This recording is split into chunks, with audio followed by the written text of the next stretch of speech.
What up, y'all? It's DJ from the Blacktop Podcast. So I got some unfortunate news with this episode. A good majority of it was unfortunately lost to totally my error. I didn't realize my mic wasn't picking me up until about a bit over halfway through. That's totally on me. So here's what we gonna do. I cut it right up to where I figured it out and realized that my thing wasn't picking up. So was able to fix that there. But just to give a little context, you're going to jump to the conversation when Reuben and I were talking about the Warriors and if they can really fix what's happening. Uh, and yeah, so without further delay, again, sorry, this is totally on me. Here's the episode. Enjoy.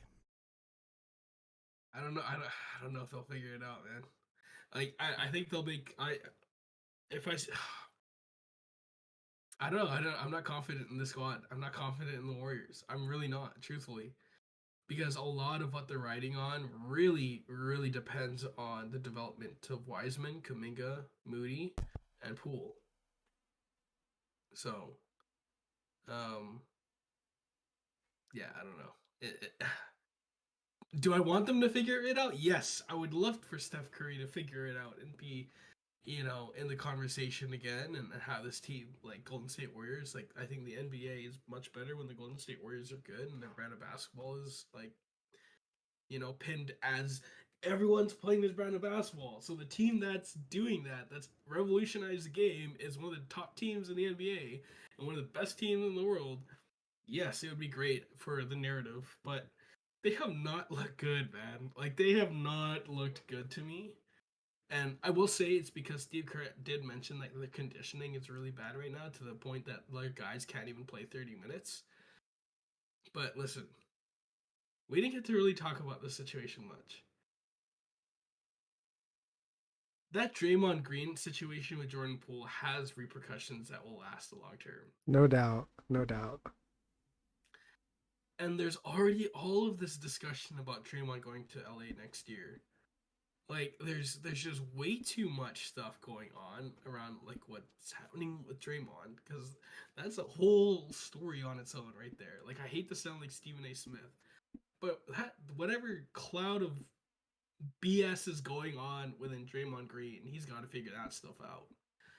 Their young guys are expected to be the same role players and the same contributors that Gary Payton and Otto Porter were.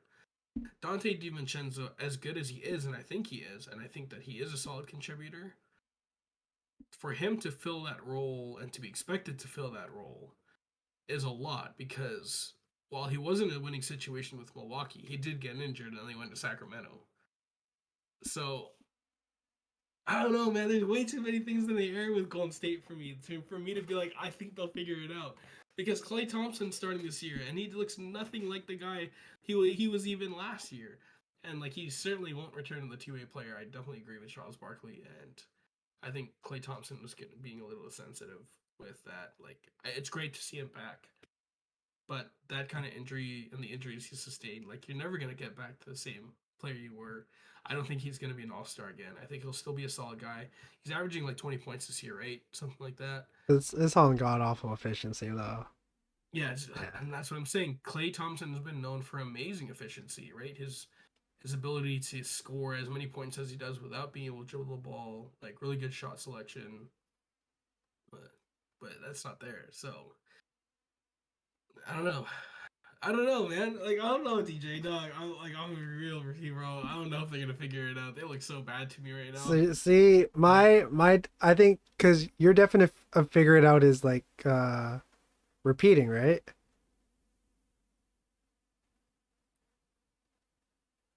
Ruben, you Yes don't and no. genuinely think they'll be in the play-in, do you? Come on now. No, they better make the playoffs, bro. They better make the playoffs, which Yeah, I think they will. Which I think they will. But do I genuinely think they'll go past the second round this year? I don't think so. Do I think they could be a play-in team this year? I also think that too, DJ.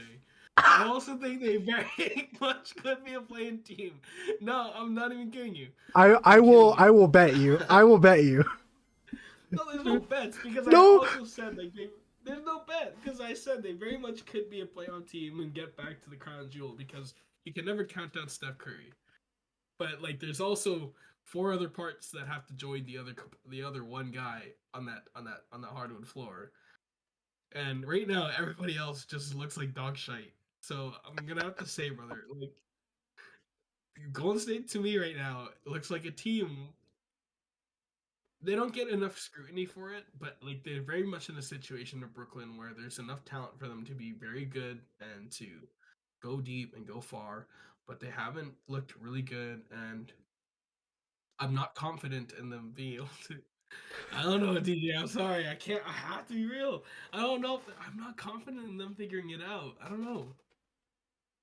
Truthfully, I don't know. I You don't know know what, what you think. Ruben?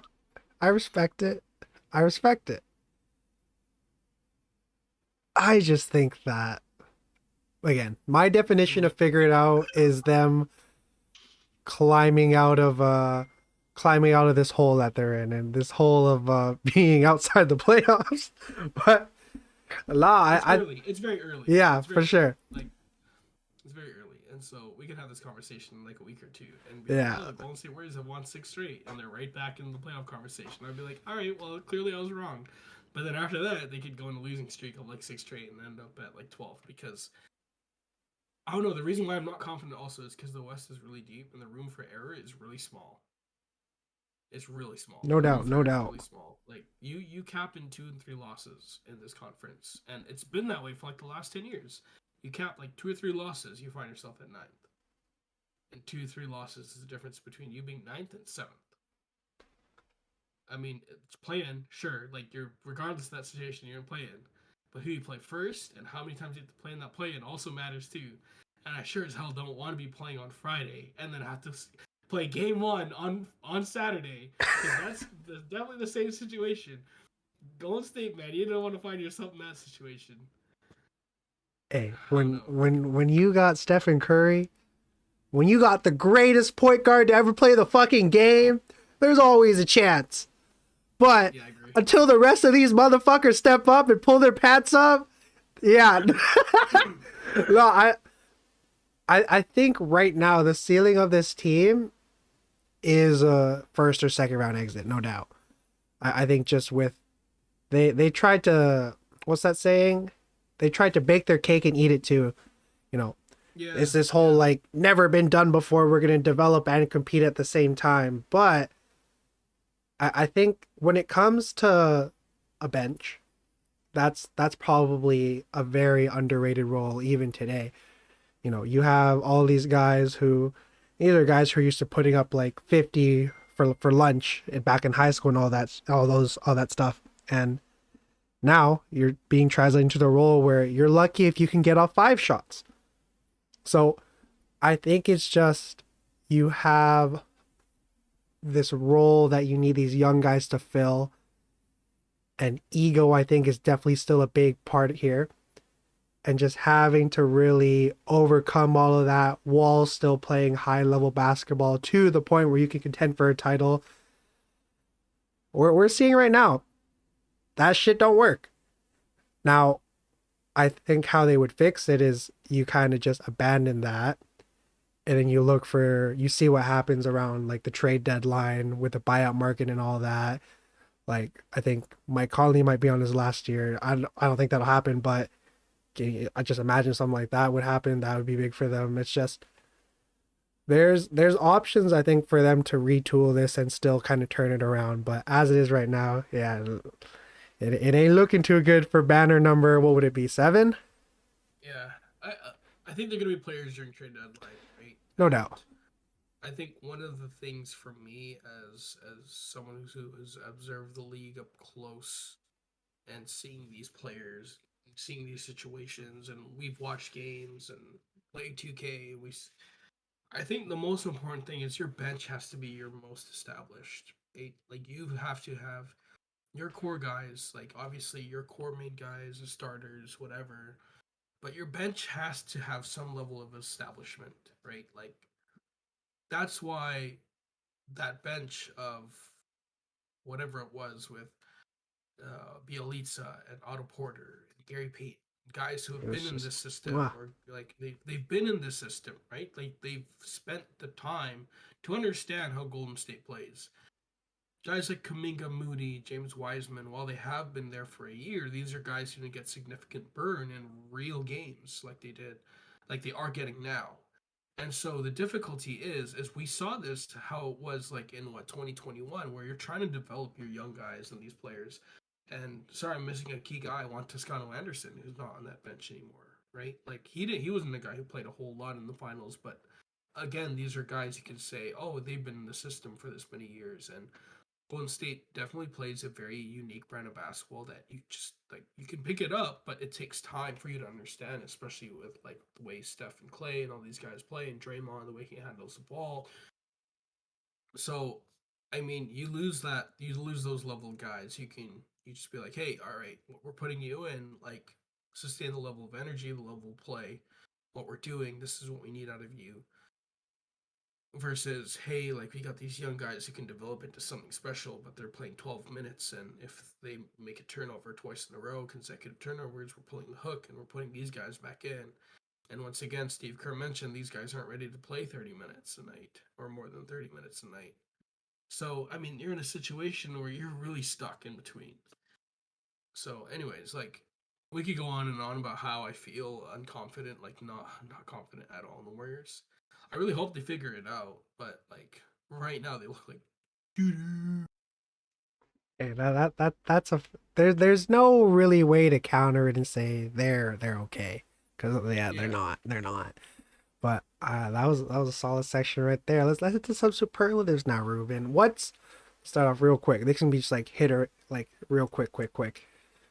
What's been your favorite moment of the season? Whether it's like a homer moment, anything. What's yours? Mine is totally unbiased, just to say. It's that Javon Carter 40 piece with the 13 assists, Oh yeah. man. That was a beautiful game. Double OT, seeing him go head for head with like Shea. That was mwah. And not only that, it just speaks to how much of a dog he is.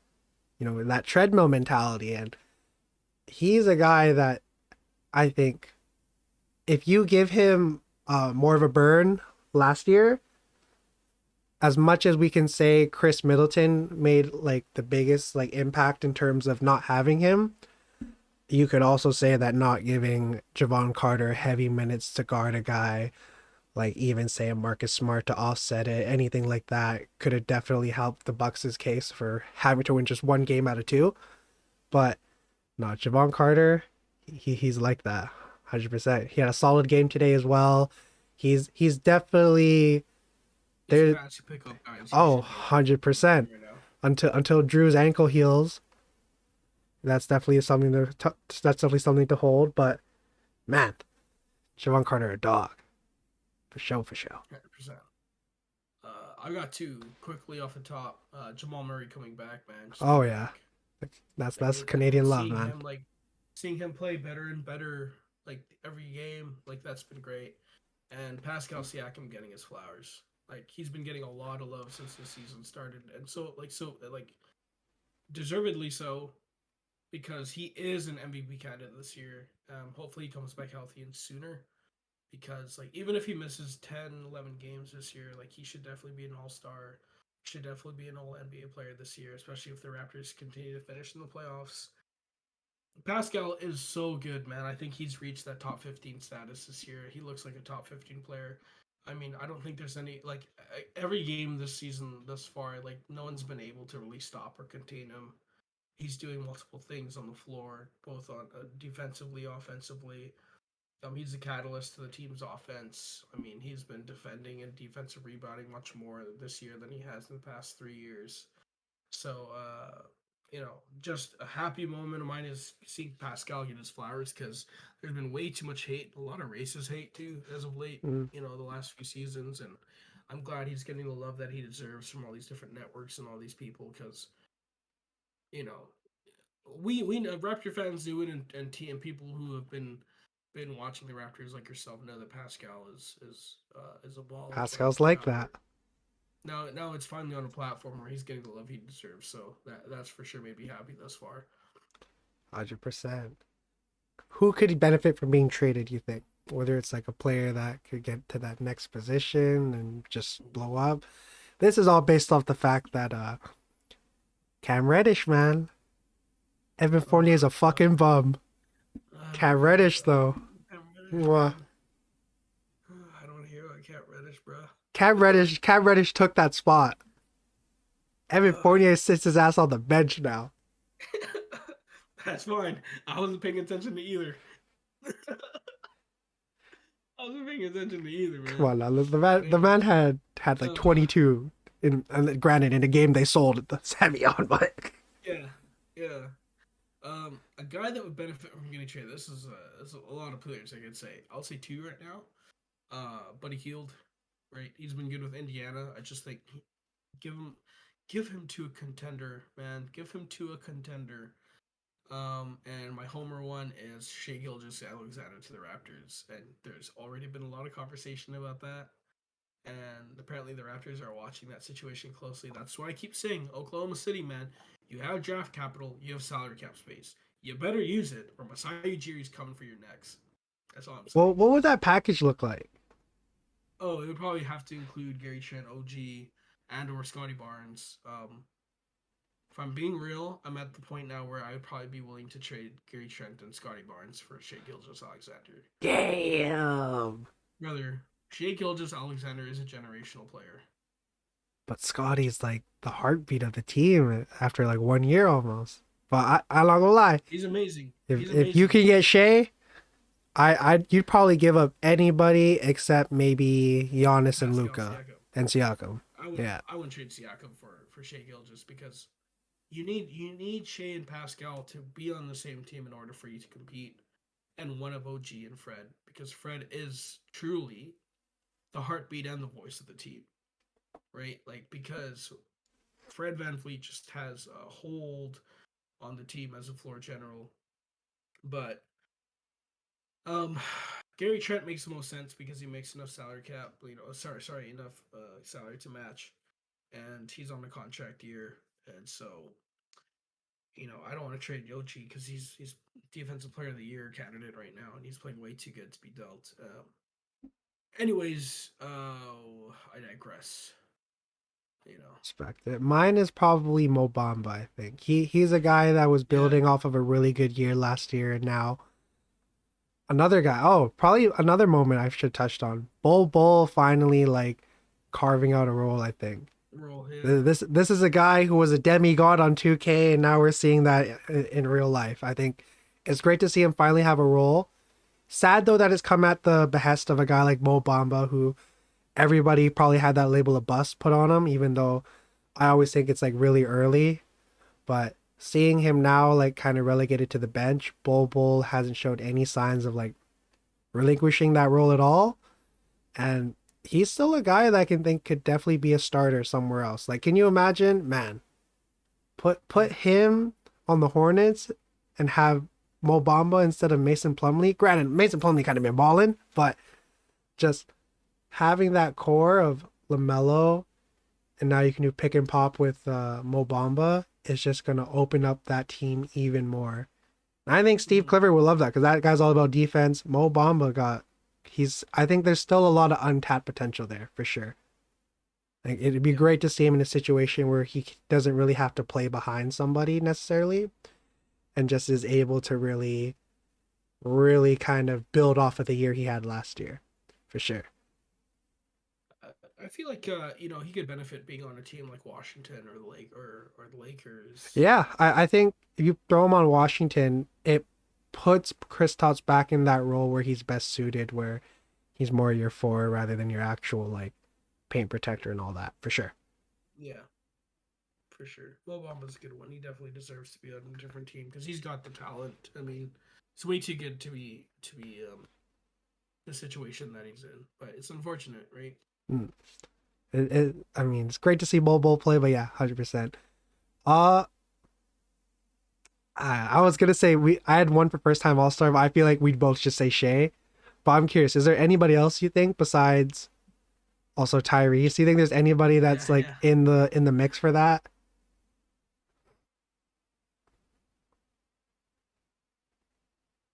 I guess for me, I would say Desmond Bane's making a case for himself. Oh He's yeah, he's Desmond building. Bain. Yeah, He's definitely in the conversation for MIP, no doubt about that. And again, there's talks about him and Jaw being like the best backcourt in the league. Desmond Bane's a guy that again is showing why you shouldn't necessarily solely look at the one and done dudes. When you look at guys who are able to mature more, they're able to contribute off from the rip. And Desmond Bain he's been that's a crazy steal. 30th pick overall. Uh I mean, Reuben, can you name another 30th pick overall who's a dog like Desmond Bain? this should be an easy answer, isn't it? There's the 35th pick. Oh god. 30th, yeah. 3-0. End of the first round. Who? Oh my god. Oh, you're It's on you're my you're tongue. thinking about it right now. I know you are. Yeah, it's on my tongue. It's on my tongue. Oh my god. Oh my god. It's on my tongue, bro. He's literally the last pick of the first round. Do you need a hint? Pick what was his name? Oh my god. Yeah, yeah, go ahead. The weirdest picture of this year. Like the weirdest player cutout. Was it Jimmy Butler? Yeah, Jimmy Butler was 30th. Yeah, that's right. I know. Yeah. I was thinking about someone else.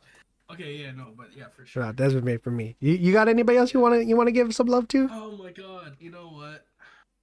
I honestly have to go through the list because if we're talking about first timers, this is difficult.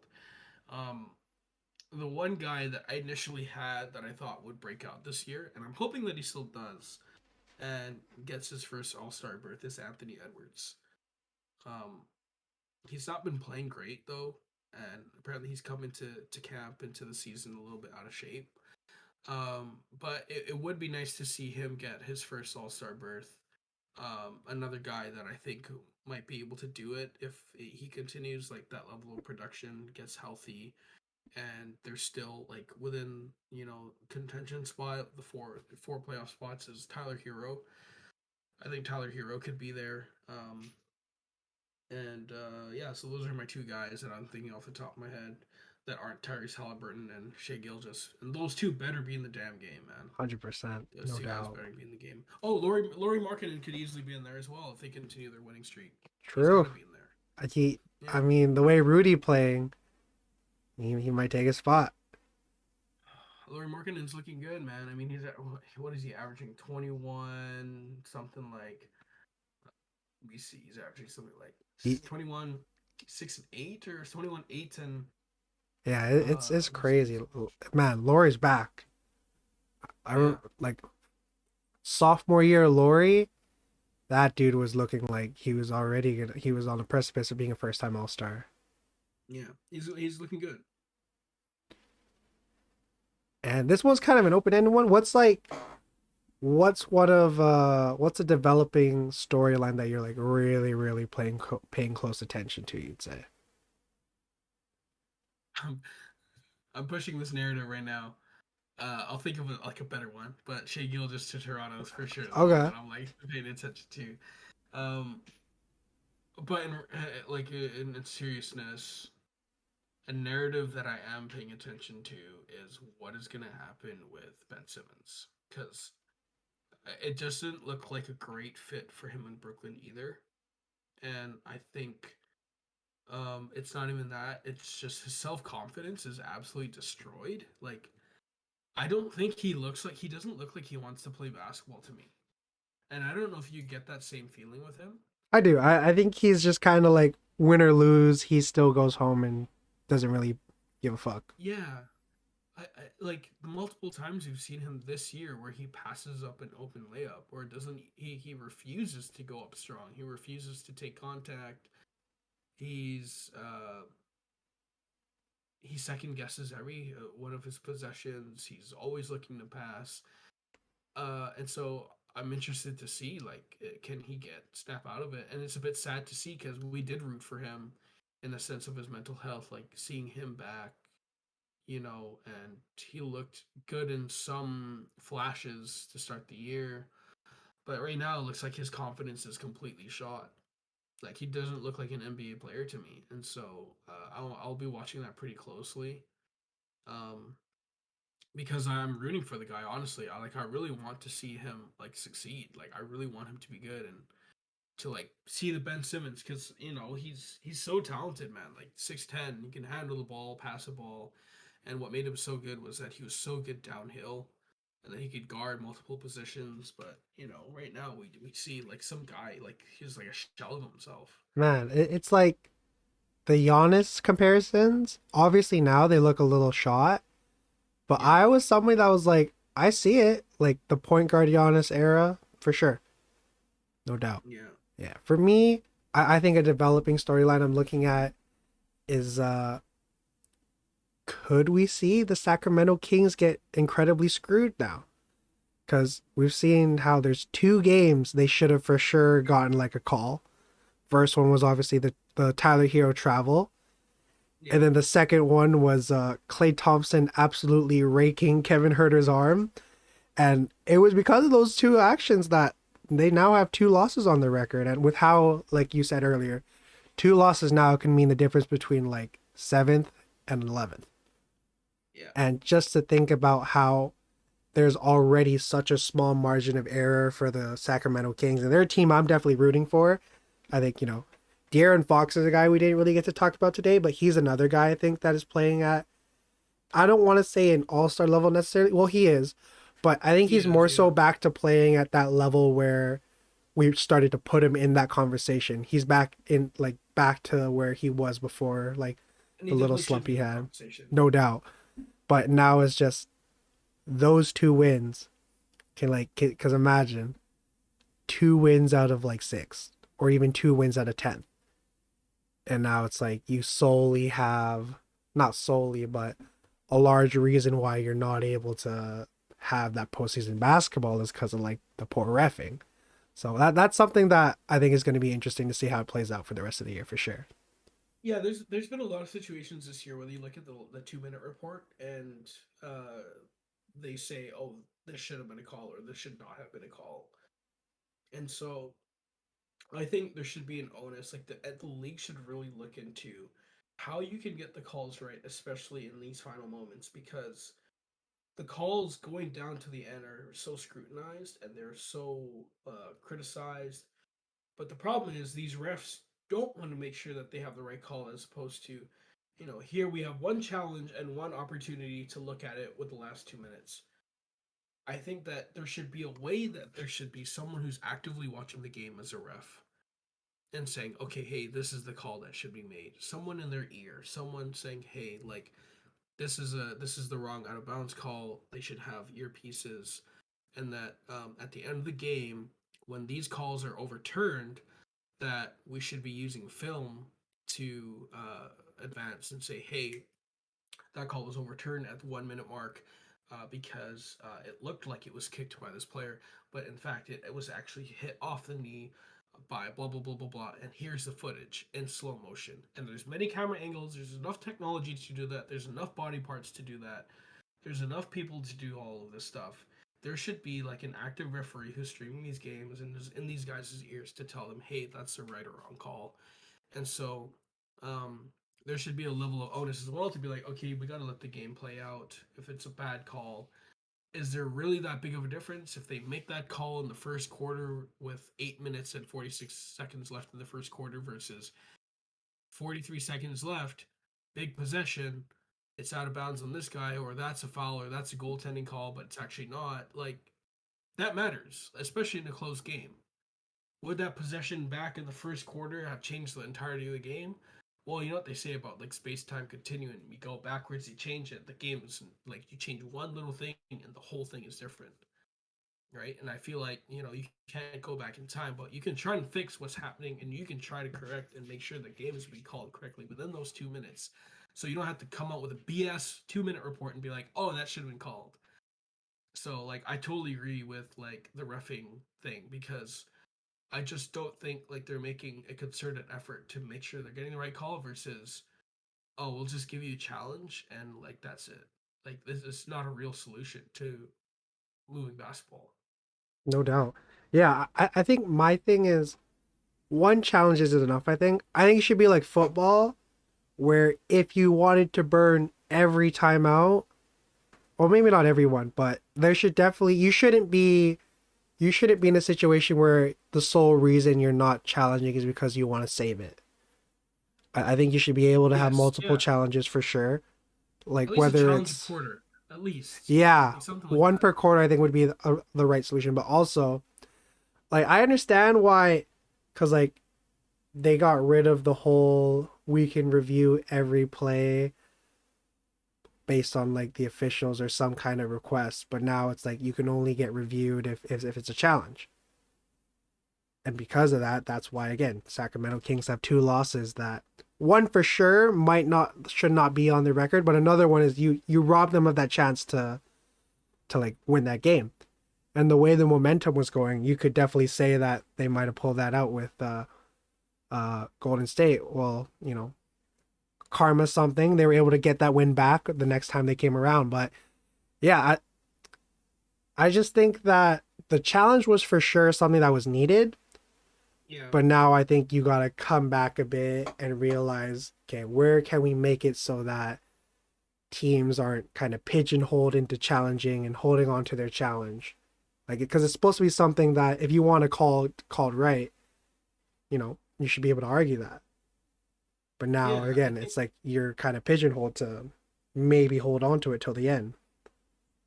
yeah.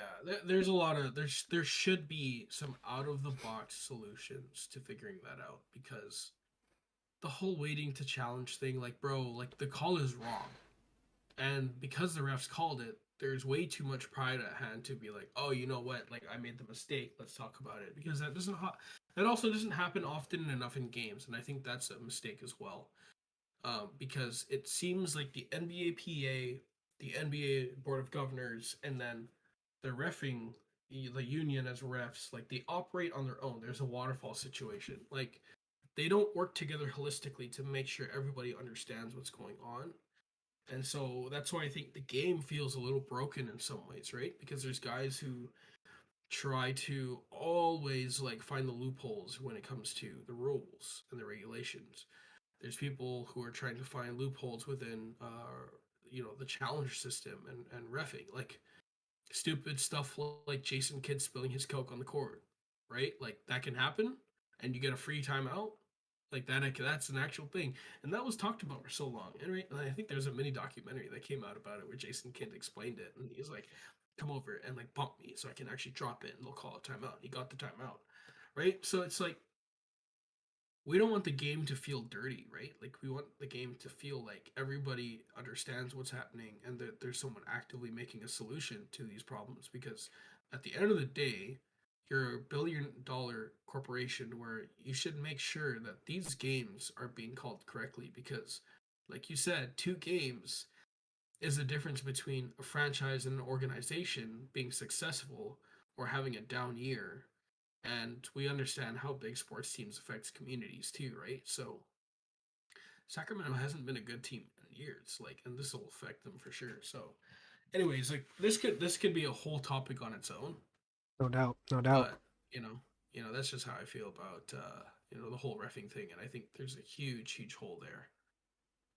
for sure, for sure. All right, last two parts of the pod. We'll go quick fire just because we've been going on for a bit. Yeah, Let's just give out our first month awards. Let's start with Coach of the Year. Who you got?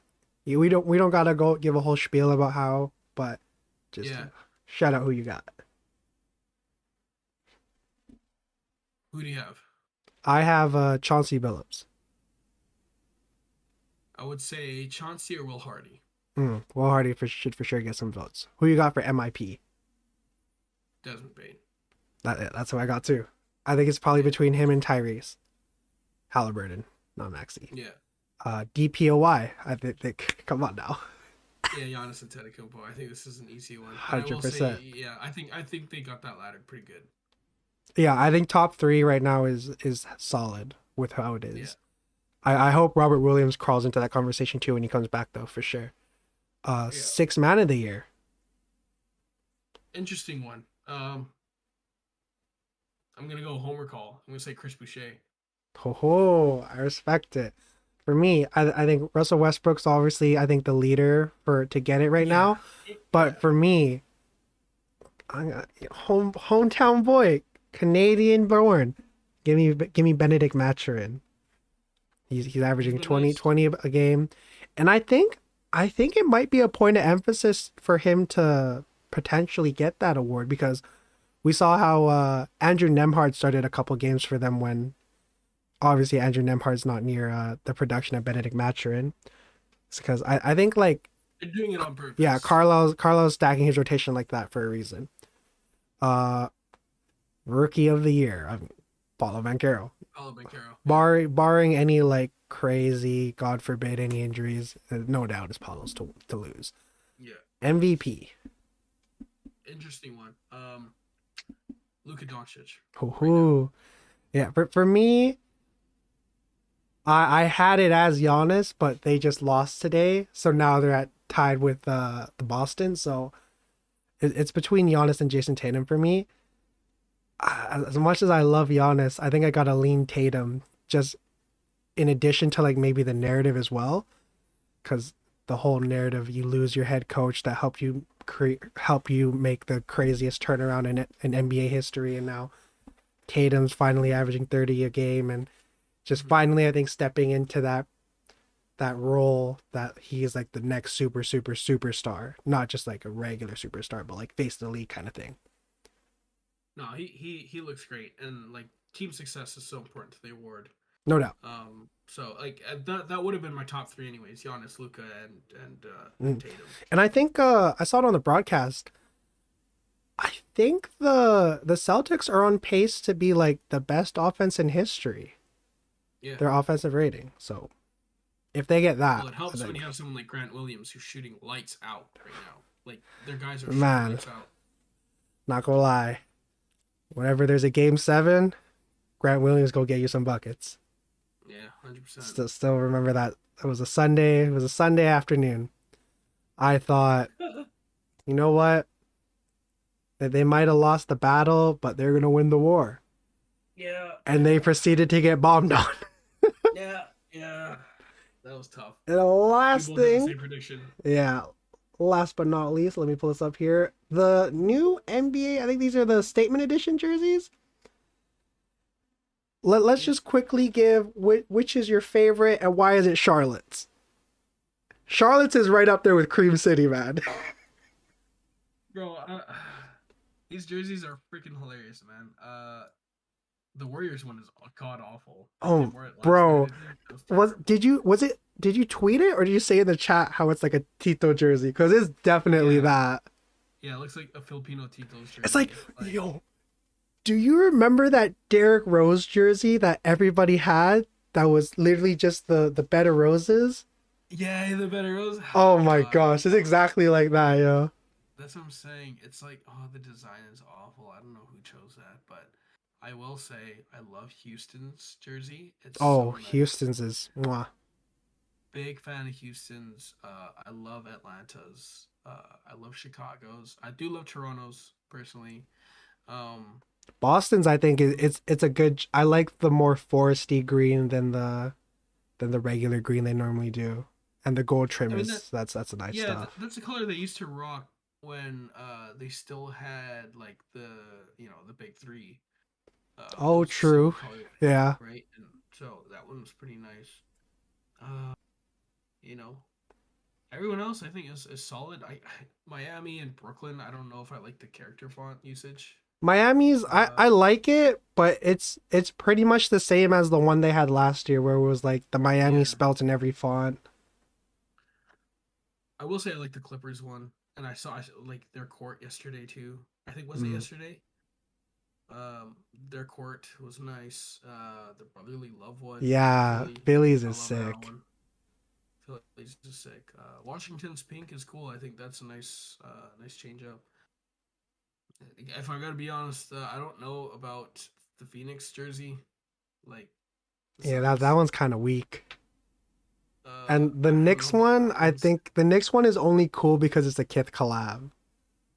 Yeah, I think if it's just that jersey by itself with no like brand name attached to it, it looks kind of plain. I feel. Yeah.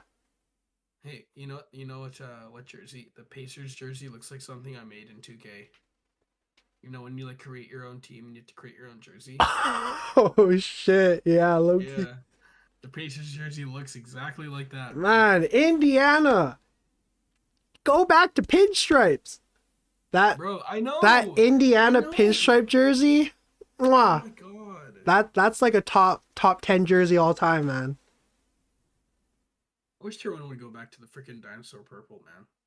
Oh, that would be crazy, yeah, for sure. And if the Grizzlies had their Vancouver Grizzlies, man, that design, damn, Damn, it's one of the most fire jerseys ever. 100%. But with that, that has been another episode of the Black Top Podcast. We hope y'all enjoyed listening. I've been DJ. This is my homie Reuben. Reuben, you got anything to end us off with? Stay safe, don't get sick like me, and enjoy the basketball that's being played. 100%. Stay Lots of safe. great Stay sweatpants. blessed. We'll see y'all soon. Back shots, back shots. Yeah.